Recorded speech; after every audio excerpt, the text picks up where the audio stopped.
What's going on, DFS Trash Talkers? I'm your girl, Nita Rodriguez. Thank you for tuning in as always. This week, we're bringing you some NFL under the radar plays of the week for week 11. I know I haven't been with you guys in a couple of weeks. I've had some family issues going on, and kids been sick, and a lot of other things that I'm not going to get into.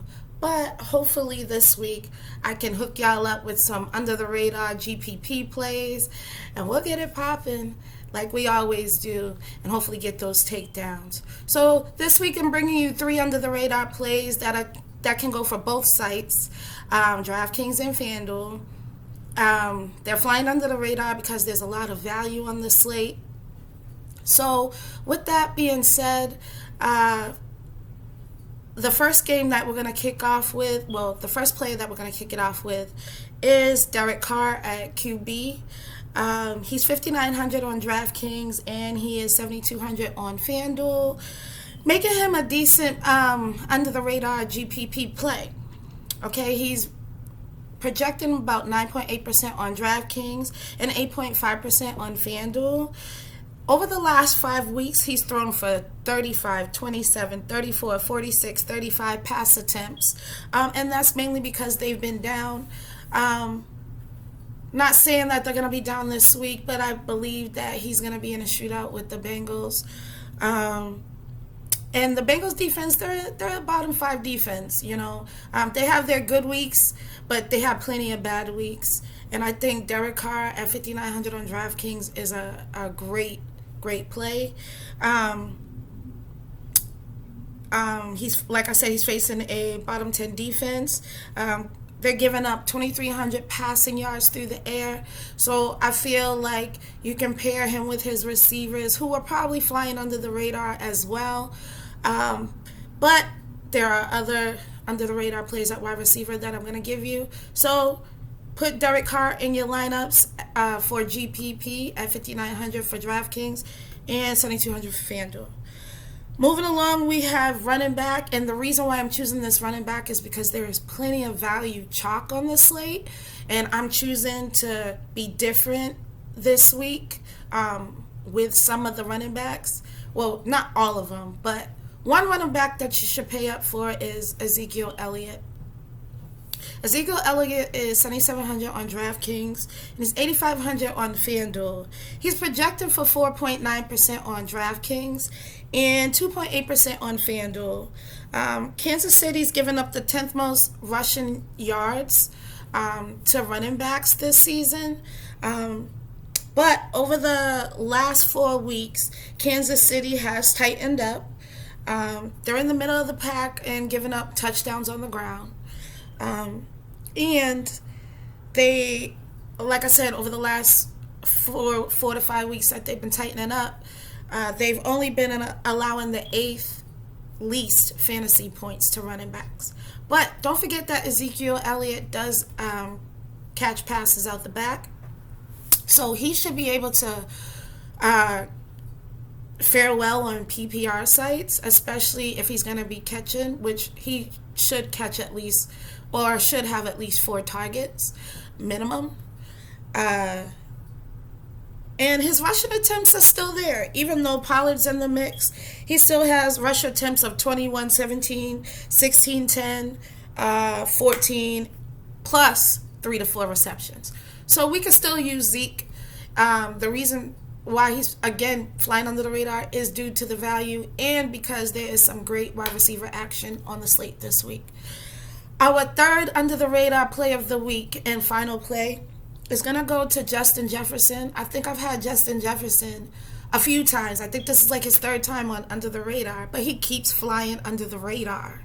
So we're going to keep using him as long as he's flying under the radar. He's 8,100 on DraftKings and he's 7,900 on FanDuel, projected for 3.9% on DraftKings and 5.9% on FanDuel. Over the last 5 weeks, he's had 8, 7, 11, 10, and 9 targets, and those have resulted in 19.4 points, 20.4 points, 26.8 points, 18.5 points and 12.54 points over the last 5 weeks. Throw Justin Jefferson in some GPP tournaments and make sure you guys get him in your lineups because he can make the difference. You know, a lot of people weren't on him last week either, and it showed in the tournaments, especially in the beginning of the tournaments when he was the only one catching the ball. You could see it. So it looked like he would have had a great week last week, but he only ended up with 12 fantasy points. I think that's different this week. Green Bay, they don't have Jair Alexander, who is their top cornerback. However, he will probably have to face Kevin King. But Kevin King is not Jair Alexander, okay?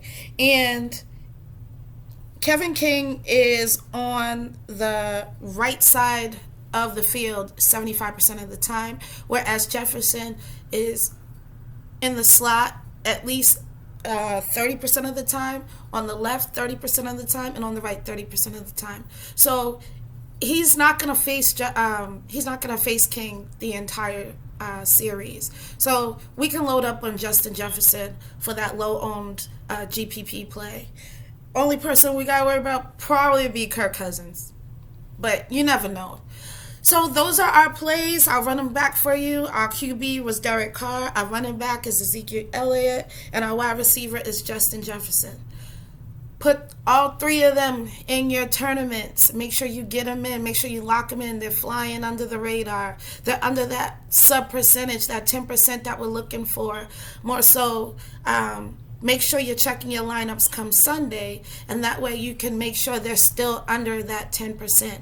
If they're not under the 10%, you can pivot to other running backs and receivers who will be under 10%, and there's plenty that will be on the slate. The slate is juicy this week, so let's take advantage of that. If you need some play help, you know, constructing lineups and all that, you can hit us up at DFS Trash Talk. Or if you can't reach us on there, you can hit me up at Nita's World _ and hopefully we get some takedowns this week. I wanted to go over some games that I really liked that have the high totals, which are the Bills and Colts, Green Bay, Minnesota, Las Vegas and Cincinnati, Arizona, Seattle, Dallas, Kansas City, and all of those games have a projected total of 47 and up. So make sure you're looking at those games. Outside of that, yes, we do other sports. Get in DFS Wolfpack on Facebook. Plenty of mods and plenty of my industry friends that will help you build those lineups and get those plays that you're looking for. And also, you know, we have my boys Tour Junkies. You know, they're always doing the golf thing. Make sure you get Tour Junkies. Get in that nut hut. It's $10 a month, $90 for the year. Very cheap, but the plays be in there. You know, they've won. Like everybody in there has at least won some good money. And to date, the Tour Junkies, they basically help people win about $3.2 to $3.9 million so far. So in between that range. So make sure you're hopping in those as well. Make sure you're following the IG, Facebook, and the Twitter pages so we can help you out. We're bringing you this content for free. It's all free as far as what I do. And my friends giving y'all that help. So tune in next week. Next week I'll bring you those week 11 plays. We're back on. I hope you get your takedown. I wish you luck and all that good stuff. Make sure you always tune in to DFS Trash Talk. I'm your girl Nita Rodriguez. We out.